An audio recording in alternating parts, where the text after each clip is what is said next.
ওম গঙ্গণপতয়ে নমো নমঃ। নমস্কার বন্ধুরা, আপনাদের প্রিয় চ্যানেলের পক্ষ থেকে আপনাদেরকে সবাইকে জানাই আগাম শিবরাত্রির অনেক অনেক শুভেচ্ছা। আর সেই মহাশিবরাত্রিতে যদি আপনি শিবলিঙ্গ থেকে এই একটি বিশেষ জিনিস তুলে আনতে পারেন ও মনে মনে বিশেষ করে একটি মন্ত্র জপ করতে পারেন, তাহলে আপনার অর্থকষ্ট, গ্রহ দোষ আর উপার্জনের বাধা একে একে দূর হবে। মনে রাখবেন, শিবরাত্রি বছরে একবার আসে, আর এই রাতে করা একটি ছোট্ট ভক্তি আপনার ভাগ্যের মোড় ঘুরিয়ে দিতে পারে। অর্থে বাধা, গ্রহদোষ, কর্মজীবনের সমস্যা সবকিছুর মূলেই আছে শক্তির ভার, আর সেই ভারসাম্য ফিরে দিতে পারে শুধুই মহাদেব। অনেকেই জানেন না, কিন্তু শাস্ত্রে বলা আছে শিবলিঙ্গের স্পর্শে থাকা একটা পবিত্র বস্তুই গ্রহের নেতিবাচক প্রভাব কমিয়ে ধনাগমের পথ খুলে দিতে পারে। আজ আমি বলবো কি সেই জিনিস, কেন সেটা কাজ করে, কতদিন করতে হবে, আর কিভাবে করবেন যাতে সত্যিই আপনি ফল পান।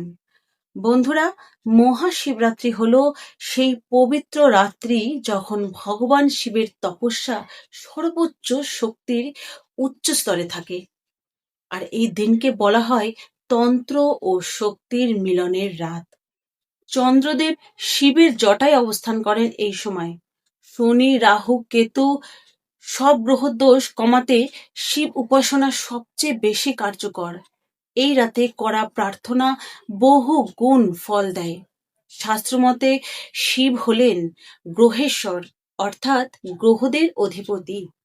তাই যদি কারো জন্মকুণ্ডলিতে শনির দোষ, রাহু দোষ, অর্থবাধা থাকে, শিবের উপাসনা সরাসরি সেই বাধা আঘাত করে, সেই বাধা কাটিয়ে উঠতে সাহায্য করে। আসুন এবার জেনে নেওয়া যাক সেই বিশেষ জিনিসটি কি। চন্দ্রদেব শিবের জটায় অবস্থান করেন এই সময়। শনি, রাহু, কেতু সব গ্রহদোষ কমাতে শিব উপাসনা সবচেয়ে বেশি কার্যকর। এই রাতে করা প্রার্থনা বহু গুণ ফল দেয়। শাস্ত্রমতে শিব হলেন গ্রহেশ্বর, অর্থাৎ গ্রহদের অধিপতি। তাই যদি কারো জন্মকুণ্ডলিতে শনির দোষ, রাহু দোষ, অর্থবাধা থাকে, শিবের উপাসনা সরাসরি সেই বাধা আঘাত করে, সেই বাধা কাটিয়ে উঠতে সাহায্য করে। আসুন এবার জেনে নেওয়া যাক সেই বিশেষ জিনিসটি কি। জিনিসটি হলো শিবলিঙ্গের ওপর থাকা বেলপাতা বা বিল্বপত্র। শিবলিঙ্গে যে বিল্বপত্র অর্পণ করা হয় সেই বেলপাতা, শিবরাত্রির দিনে পূজিত সেই বেলপাতা বাড়িতে নিয়ে আসুন, অত্যন্ত শুভ। হয়তো আপনার মনে এখন প্রশ্ন আসতে পারে, কেন বেলপাতা আর অন্য জিনিস নয় কেন? অনেক জিনিস তো আছে, ধুতরা ফুল, আকন্দ ফুল, কেনই শুধু বেলপাতা? বেলপাতার 3টি পত্র আছে, ব্রহ্মা, বিষ্ণু ও মহেশ্বর।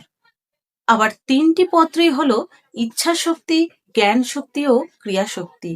গ্রহদোষ কাটাতে বিল্বপত্রের ব্যবহার বহু পুরাণে উল্লেখ আছে। বিশেষ করে এই বিল্বপত্রের মাহাত্ম্য শিব পুরাণে বর্ণিত আছে।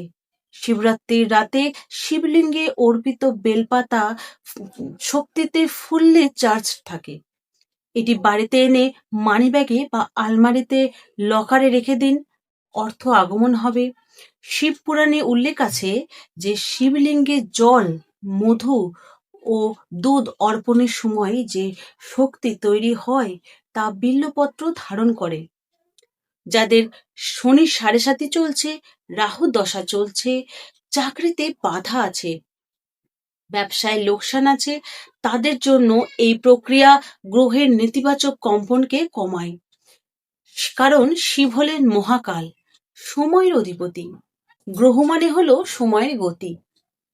তাই যখন শিব সন্তুষ্ট হন, সময় আপনার পক্ষে ঘুরে দাঁড়ায়। এবার আসুন জানা যাক কাজটি কিভাবে করবেন। শিবরাত্রির দিনে ভোরে বা রাত্রে মন্দিরে যান, শিবলিঙ্গে জল বা বেলপাতা অর্পণ করুন, প্রার্থনা করুন, হে মহাদেব, আমার জীবনের আর্থিক বাধা দূর করুন। পূজিত বেলপাতা যেটা শিবলিঙ্গকে স্পর্শ করে আছে সেটা ভক্তি ভরে নিয়ে আসুন। তারপর বাড়িতে এনে পরিষ্কার লাল কাপড়ে মুড়ে মানিব্যাগ বা লকার বা যেখানে আপনি টাকা রাখেন সেখানে রেখে দিন।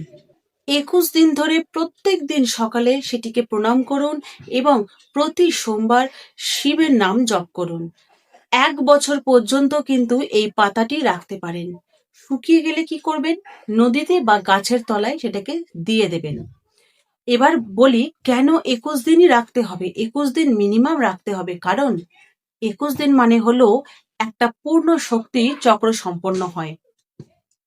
এবার বলি বেলপাতা অর্পণের সময় যে বিশেষ মন্ত্রটি মনে মনে জপ করবেন সেটি হলো অর্থপ্রাপ্তির বীজ মন্ত্র। মন্ত্রটি হলো ওম শ্রীং হিম ক্লিম শিবায় নমঃ। আবার বলে দিচ্ছি, মন্ত্রটি হলো ওম শ্রীম হ্রিম ক্লিম শিবায় নমঃ।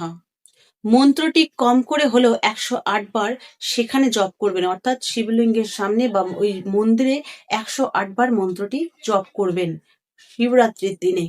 এতে ধীরে ধীরে আটকে থাকা টাকা হঠাৎ ফিরে আসতে শুরু হবে।